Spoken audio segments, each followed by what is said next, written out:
Shabbat Shalom, everyone. The Raza, the Or, the light of Shabbat is all around us. So, extra, read all about it, right? So on Shabbat, it is said that we are blessed with this extra soul. They say neshama yetera, but it doesn't literally translate as an extra soul, but rather more soul. It's not neshama acheret, another soul. It just says more soul. So I'm brought to the title of our Torah reading for this week, which is Akeb.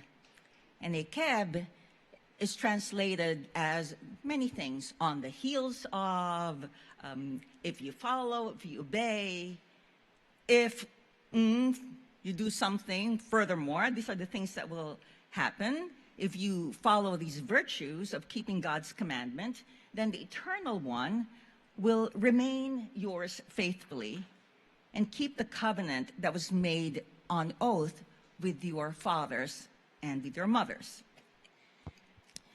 And the Akeb here, that if you follow, there's a promise of a land of milk and honey. There's a lot of physical promises. And this parasha is just replete with language of corporealness. For example, it says, God will favor you and bless you and multiply you, blessing your issue from the womb. The wondrous acts that you saw with your eyes, God subjected you to hunger, and then gave you manna to eat. The clothes upon you that did not wear out, nor did your feet swell in these 40 years of wandering in the desert. A lot of physicality. When you've eaten your fill and you have built fine houses to live in, every spot on which your foot treads shall be yours. This is the promise, Akeb, if you follow, right? If you follow and if you obey. But here's the one. Here's the real promise. For God is bringing you to a good land. A land of streams and springs and fountains coming forth from valley and hill. It is like something you see in the movies, right? You know, when you're waiting for your movie to start and you know, real estate, you know, advertisement comes after one after another. A land where you shall eat bread without scarcity, where you will lack for nothing, where rocks are iron, and from whose hills you will mine copper. There's been interest floating in the air about mining land where that is covered with ice, under which there's uranium and ore. And that is the promise of this covenant. And this is the promise after you've trekked through this brutal, treacherous wilderness. Now, even the Midrash is going on, you know, is piggybacking on this promise. And it says that, you know, this whole 40 years that you've been in the wilderness, the current inhabitants of this land that you are going to, you know what they were doing? They were planting vineyards and planting fields. They were harvesting, they were cultivating fruit trees, waiting for when you will be in the land of Israel, and that you will set your foot there and you will find it full of blessing. And the other promise, Akeb, if you follow these commandments, then you Israelites, you don't have to fear, because God will clear them away, will make the way for the Israelites. Let's just leave it at that, right?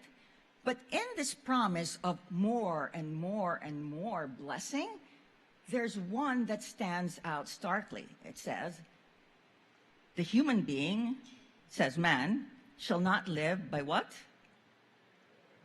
By bread alone. Right? All this promise, and then screeching halt. With all of this I'm giving to you, you cannot live by all of these richness alone. So, if this was a film, right, we are trekking to the wilderness, and we are like this kind of gray mass. Suddenly, those of us who say halt will be that one figure that's going to be in red, right? That one red figure dressed in red while everybody's streaming in gray. So this figure in red is now thinking, well, what does it mean to be not just a being thinking about what to put in my mouth? What does it mean to be transcending all these things that I want to do to maintain my eye, right?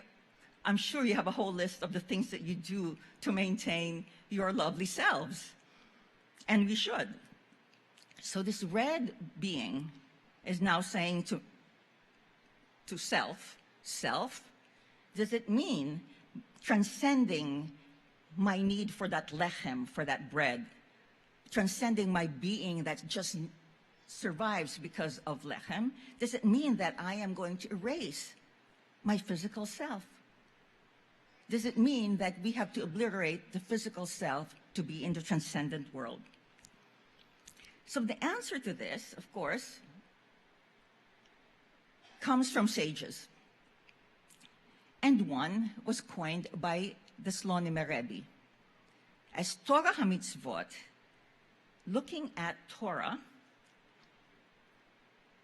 and mitzvot, or Torah of mitzvot, right? The teaching of the commandments in this way, that these are modes of illumination rather than obligations.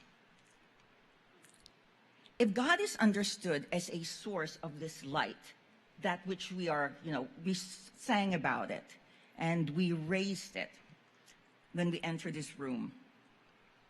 If Torah is looked upon as a kind of being in radiance, like if you and I are engaging in Torah and mitzvot, like the mitzvah of doing Shabbat, then all these things that we've been doing here, that Shir Yaakov gently, really, in many ways, like, did this to us, right? He cradled us to live in meditative process today and in devotional process today.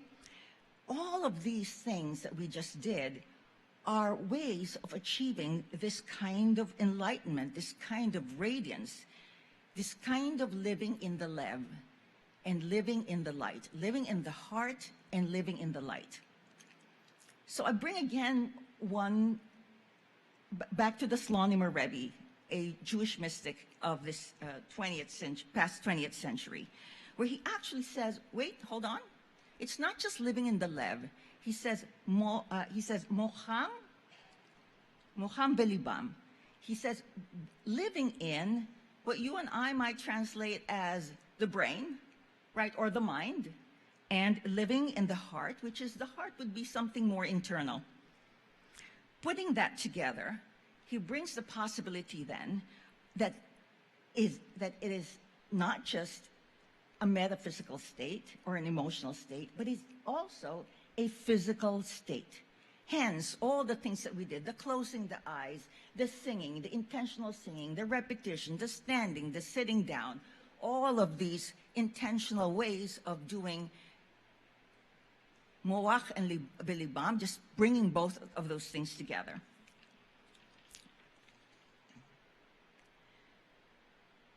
If Shabbat, then, is one of these mitzvot, we have a chance, when we are doing this together, a chance to live in this lev, in this higher state of being, a higher functioning where there's literally, when I walk in here, another kind of brightness, a kind of softness of the air, a kind of lucidity that I would not experience when I'm one of the gray masses, stream of people just flowing outside. The Baal Shem Tov, another one of our revered teachers in Judaism, also brings this story that this kind of light, this kind of softness that you and I are experiencing? He says there was a time when God had to hide the light of the Torah so that the Torah became, until the Torah could become the source through which the mind, right, this physical set being, could be transformed, and that we, through this mind and this heart, like we call it b'chol levavcha, right? When we say b'chol levavcha, I really feel like I'm, touching the top of my head and lifting up from my heart, and everything that resides between here and here, with all of that being, becomes the way we engage in the mitzvah of Shabbat. We go back to Akeb. Akeb, what is this extra thing?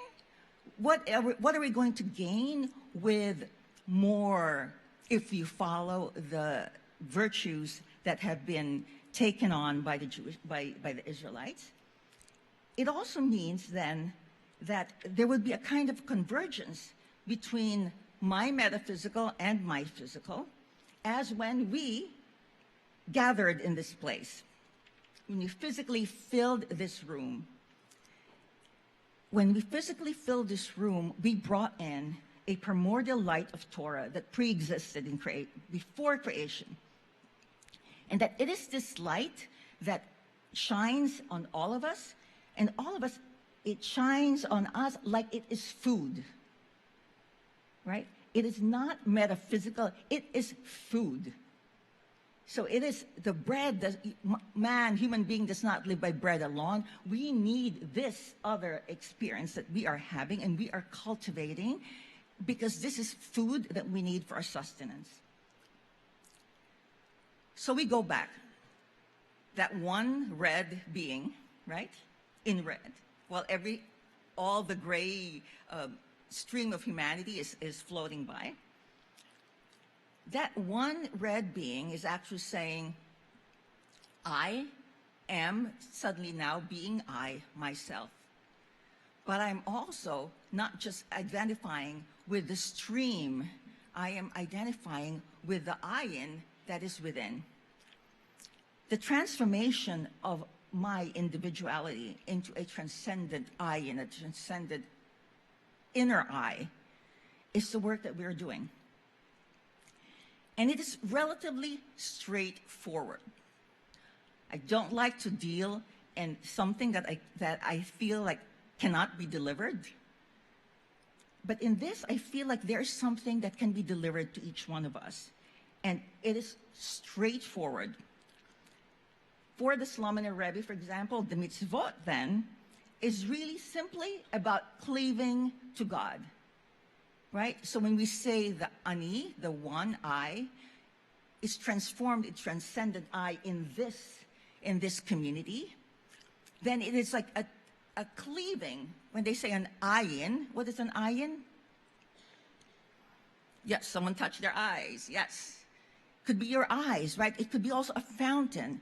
The ani, the one, cleaves into its straight ears, into the inner eye, into identifying with something more than that which needs to be nourished by bread alone.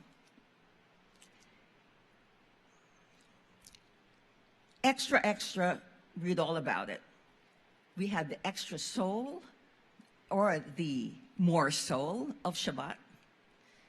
If that more soul of Shabbat really is this transcendent light that not only illuminates this room, but illuminates your faces that I am looking at. So this is the stuff you can't make up. When you stand here, you see faces that are truly illumined.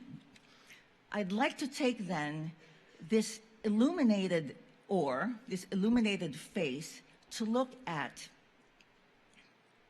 where we're living today. And just change the language, right? Because our Torah reading is so replete with what I call, like, we are being pillowed by references to our fleishic selves, our mortal selves in this Torah reading. So I will just add a few words to some of the verses that I said earlier. God will favor you and bless you and multiply you, blessing your issue from the womb. O immigrant, in a detention camp.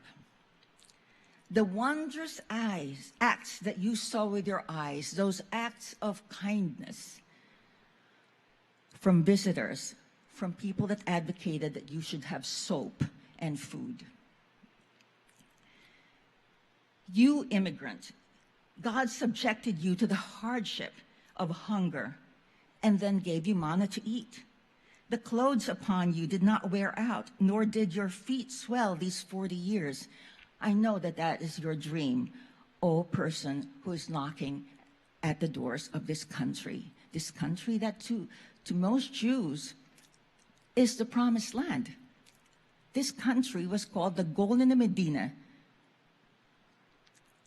the golden country, the golden salvation of the Jewish people. And now those of us Jews who are out here in urban land, when you have eaten your fill and have built fine houses to live in, ... Let us think of all the others who we fear. Because our Torah says, every spot on which your foot treads shall be yours. And in conclusion, I'd like to say the words of Moses. Moses said, I stayed on that mountain 40 days and 40 nights, eating no bread and drinking no water. Would we even imagine ourselves advocating for others, staying on a mountain 40 days and 40 nights, eating no bread and drinking no water? And you go back into the promise, and the promise is to all Americans and to all Jews all over the world and to all humanity, the promise of the Torah is, for God is bringing you to a good land, a land of streams and springs and fountains coming forth from valley and hill, a land of wheat, barley, vine, fig, and pomegranate. Maybe not that. Maybe a land of wheat, barley, soybeans, corn, apples, peaches.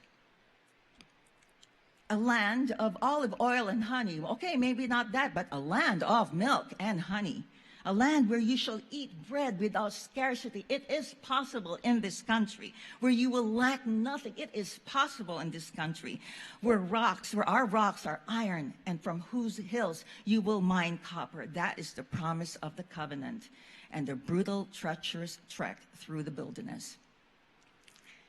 My prayer for tonight is, may we just absorb and just revel in this raza, the Shabbat, this ore of light, this ore of Shabbat, and apply this ore to our mocham belibam, right? To our mind and heart, and truly open our eyes. Shabbat Shalom.